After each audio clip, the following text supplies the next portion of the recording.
नमाजी जो है वो नमाज पढ़ रहे हैं, सजदे में हैं, इबादत में। रमज़ान का भी मौका ये बहुत करीब है और ऐसे वक्त में जो है अपनी इबादतों में लोग यहाँ से ज़्यादा ध्यान भी देते हैं। क्या वो कैफियत रही होगी, मैं उनकी तकलीफ को समझ सकता हूँ। वो मैं महसूस कर पा रहा हूँ कि जब पुलिस ने उनको लात मारी है तो क्या उनको ऐसी जलालत महसूस हुई होगी कि एक ताल्लुक उनका रब से बना हुआ था और आपने उसमें जाके खलल पैदा कर दी। उस तरीके से जिल्लत करना, क्या भारत के अंदर यहाँ से मुसलमानों को इस तरीके से जलील किया जाएगा? यही है आपका परिवार? क्या मुसलमान आपके परिवार में नहीं है? यही है आपका साथ, आप सबका साथ सबका विश्वास? ये मोदी जी की पुलिस ये क्या कर रही है? ये कैसी छवि पेश कर रही है? अंतर्राष्ट्रीय स्तर पर इस तरह के लोग हमारी देश की बेइज्जती कराने का काम कर रहे हैं। World is a global village. जो भी तस्वीरें निकलती है पूरी दुनिया तक फैलती है। ये हमारा दिल्ली इतना खूबसूरत शहर, गंगा जमनी तहजीब का शहर, अगर इस जगह पे ऐसे काम करने वाले लोग होंगे तो फिर यहाँ से खुदा ही बचाए, फिर जो हमारी नेगेटिव पोस्चरिंग करने वाले लोगों को मौका मिल जाए। हम नहीं चाहते कि उनको हमारे देश को बदनाम करने का मौका मिले, लेकिन जिस पुलिस वाले ने ये घटिया काम किया है उसको ऐसी यहाँ से सजा मिले कि वो नजीर पेश करे। लेकिन शेख जामी साहब, शादी में लगातार प्रशासन मना कर रही थी कि सड़क पे नमाज ना पढ़े, और इससे पहले भी कितनी बार चेतावनी दी जा चुकी है, लेकिन उसके बावजूद लोग मानते नहीं है। सड़क पे नमाज पढ़ने की जगह है क्या? मस्जिदें तो आप तोड़ रहे हैं, हमारे कहाँ नमाज पढ़ेंगे? आपने हमारी इबादतगाहों तो तोड़ दिया, हमारे नमाजी कहाँ नमाज पढ़ेंगे? आप अगर इतने कंसर्न हैं कि नमाजी जो है वो सड़क पे ना आ जाएं, क्योंकि बड़ी तादाद होती है, रमजान का भी वक्त आ रहा है, जुमा में अमूमन बड़ी तादाद होती है, तो आप अगर चाहते हैं कि चार दीवारी के अंदर सब नमाज पढ़ें तो आप मस्जिदों को तो और बनाने का इंतजाम करें। मस्जिदों को वसीकरण करने का जो है उसको चौड़ीकरण करने के लिए यहां से आप जगह दें, उसके बजाय आप तोड़ रहे हैं। जब हमारी इबादत गाहों को तोड़ दिया जाएगा तो हम कहां जाएंगे? हम तो सड़क पर ही जाएंगे। तो ये जिम्मेदारी भी दिल्ली के एडमिनिस्ट्रेशन पर आयद होती है, गवर्नर पर भी होती है कि उनकी ये जिम्मेदारी है कि इस बात को देख रेख करना कि मुसलमान समाज जो है वो अपने आप को बहुत ठगा हुआ, बहुत तकलीफ महसूस कर रहा है आज की घटना देख करके, कि वो कुछ, मुझे उम्मीद है कि वो कुछ ना कुछ जरूर करें, वरना मैं बहुत जल्द उनसे मिलूंगा इंशाल्लाह।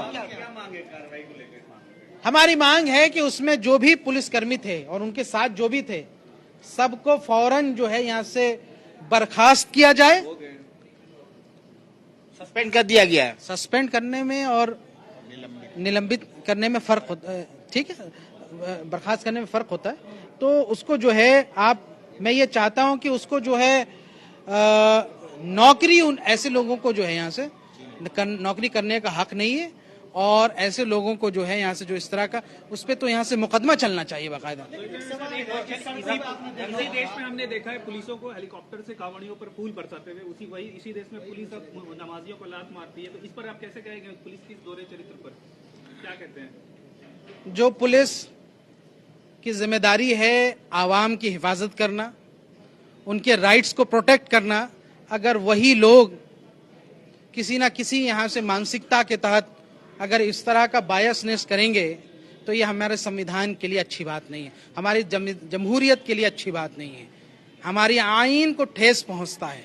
अगर वो आइन पे यकीन रखते हैं तो उनको जो है इनका ख्याल रखना चाहिए।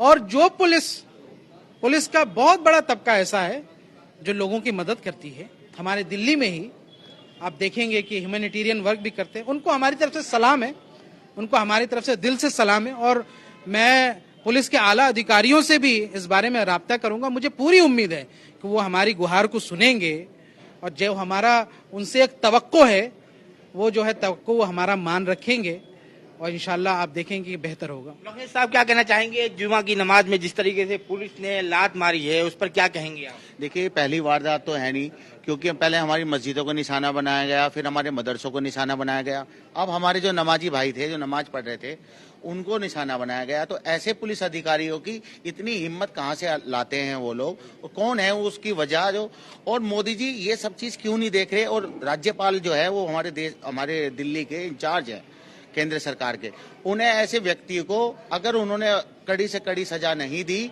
तो फिर आने वाले समय में फिर ऐसी घटना लोग पब्लिसिटी के लिए अपने लिए वो लोग ऐसा करते हैं कि उनका प्रमोशन भी हो जाता है। उसके बाद जो मुसलमानों के खिलाफ बोलते हैं या उनके साथ कोई गलत कार्य करते हैं तो ऐसे लोगों के खिलाफ कानून के तौर से भी हम अदालत का भी रुख तय करेंगे और हमारे भाई जो है शुएब जमाई हम सीपी से भी मिलेंगे और इस बात को बहुत संज्ञान में लेकर इस पर कड़ी कार्रवाई के लिए मांग करेंगे। एडवोकेट बिलाल, ऐसे लोगों को जो लोग सड़क पे नमाज पढ़ते हैं और इन लोगों को आप लोग समझाते कि उन्हें नमाज पढ़ने की जगह मस्जिद है, सड़क नहीं है। जब सड़क पे नमाज पढ़ते हैं, कानून तोड़ते हैं, तो उस पर जो है पुलिस अगर अपना कार्रवाई करती है, एक्शन करती है, तो उस पर आप लोग जो है शोर मचाते हैं। देखिए, पहली बात तो मैं आपको ये क्लियर कर दूं, रोड पर कोई नमाज नहीं पढ़ी गई थी। साइड में जो एक जगह होती है ना, वहाँ नमाज पढ़ी गई थी।